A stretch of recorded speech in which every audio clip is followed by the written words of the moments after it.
movement. First, I want to introduce a brief introduction of umbrella movement happening in Hong Kong. This is the largest democratic movement in Hong Kong last year, with nearly 1.2 million people participating, and the occupying lasts for more than 2 months. The aim of umbrella movement is for true democracy, because we want to have a true portfolio to our chief executive in Hong Kong, but the mainland China refused our pledge. And then the Hong Kong government used the police to use tear gas, pepper sprays, and also the baton on the activists to displace them. But with the non-violent principle, Hong Kong people only use their bodies and umbrella to protect themselves from the violence of the police. So it is called umbrella movement. And the picture here is one of the occupying zone in Hong Kong. Yes. And in this study, I would like to use a gender perspective to study social movement by analyzing the structure and agency of a female activist. Traditionally, social movement always gender biased. They will overlook the women participation in the social movement, especially for the movement which are not directly related to gender issues such as democratic movement or labor movement. And then, and in gender study, it seldom studies the role of female activists in a social movement field. And also, bodies on the street is really matter in the social movement, especially in occupying, because people really use their body to occupy the street, to voice out their opinion. And as bodies are always gendered, different cultural meanings and a lot of social constraints are imposed on female bodies by patriarchy. However, body, which is used as an object to control women, can also be a site of resistance. In social movement perspective, traditionally, social movements such as resource mobilization always set up a false dichotomy between reason and emotion, and they overlook the emotion part and only focus on the rational choice, rational calculation. In 1990s, Snow suggested framing, bringing the cultural dimension into the social movement. From the above literature, the discussion of women's bodies seldom focus on social movement context, and social movement seldom focus on the women participation.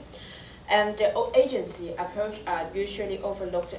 In the case of female activists in umbrella movement, the intersections of gender and social movement with the variation of age group can create a sophisticated context in which female activists empower themselves and exercise their agency.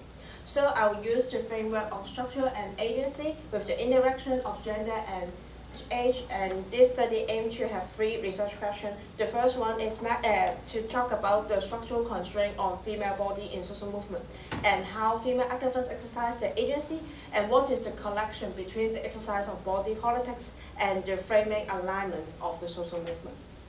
And here is the empirical context, and I have briefly introduced it.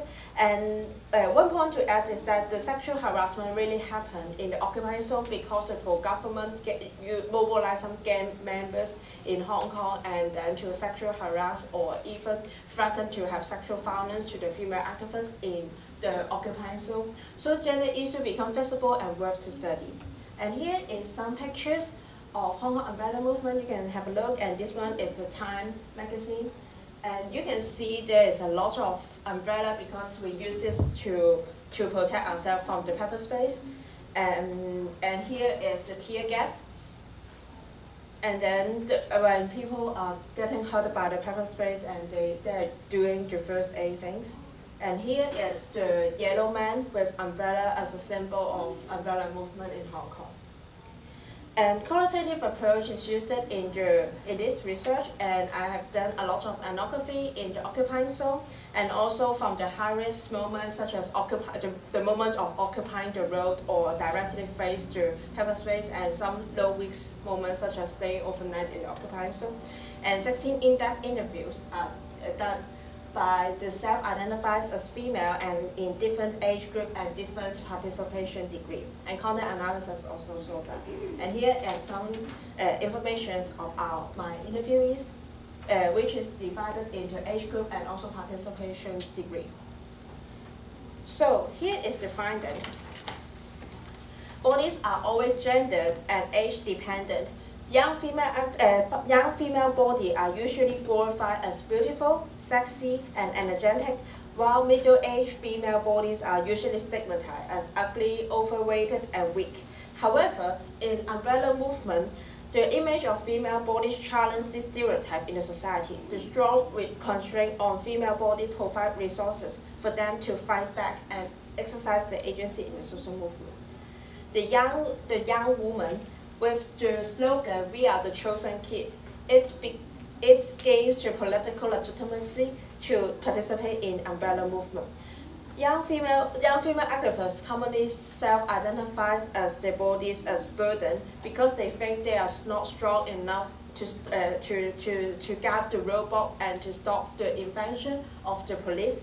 And also they worry that their body will become others' burdens because they cannot run very fast and other male activists need to protect them.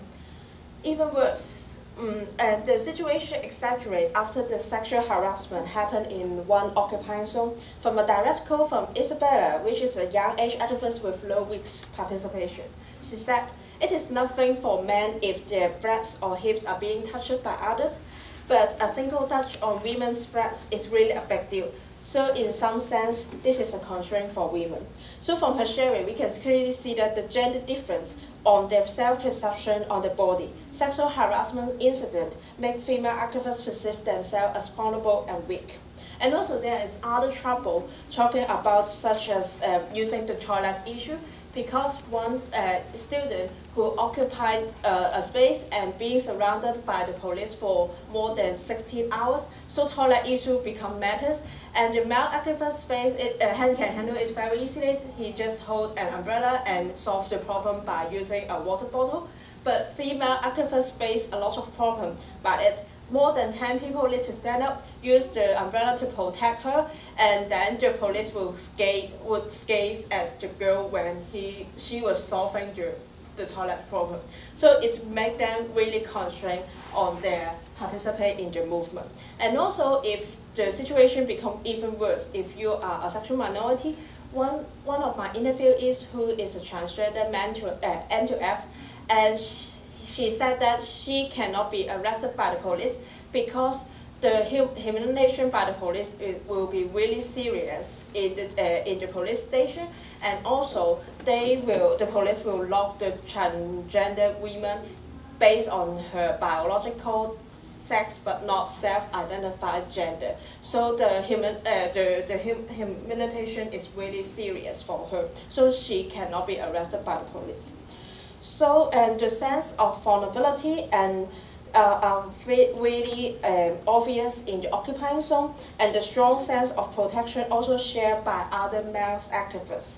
Many interviewees mentioned repeatedly that male activists asked them to leave the whiskey fun night.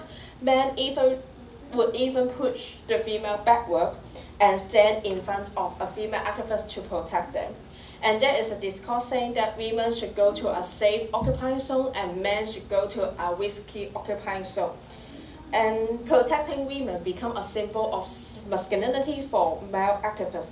But facing this strong sense of protection, some female activists had a dilemma between the appreciation towards extra care by the male activists and the limitation for female to participate in the movement. However, this vulnerability conception of female bodies can become a power source for female. Sophia, a beautiful young lady, once joked on a roadblock to stop gang members from clearing the roadblock. She did not have any protective equipment. She only used her body to guard the fun line. And she said, "I just want to see, don't they dare beat women." It worked. Finally, the gang member just left her and did not clear the front way. The situation occurred different stages in the movement, and that the female used their body to stop the attack from the police. The reason behind is a deeply rooted gender norms, as females are perceived as vulnerable and weak. Physically bullied women are treated as ashamed behavior, and it challenged the masculinity of men. So young female activists face a lot of constraint on the body when they exercise their citizenship and fighting for democracy and equality. However, female activists cannot be simply constructed as victims and burdens, otherwise we would overlook the agency of female activists that that use their continuous effort to participate in the movement and have a lot of strategy to protect themselves and other people. And then the situation is really interesting in the middle-aged women. In daily life, middle-aged women are mocked as overweight and weak. But in umbrella movement, it transcended into a positive and protective in umbrella movement. Elena said, one interview is that, "I am so fat with the middle-aged appearance, and I discovered that the police really have mercy on middle-aged women. Then it gives middle-aged women a power to exercise their agency." And also there is another alternative participation. You can see in this way. And there is an artist who is pregnant, so she cannot go to the occupying zone, but she used another way to support the movement. She used her nude body to bring some slogan on it and use it as promotion of the message of the social movement.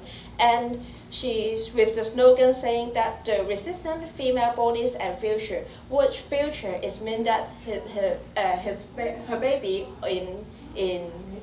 inside her, and also the motherhood is shown that in this Facebook page.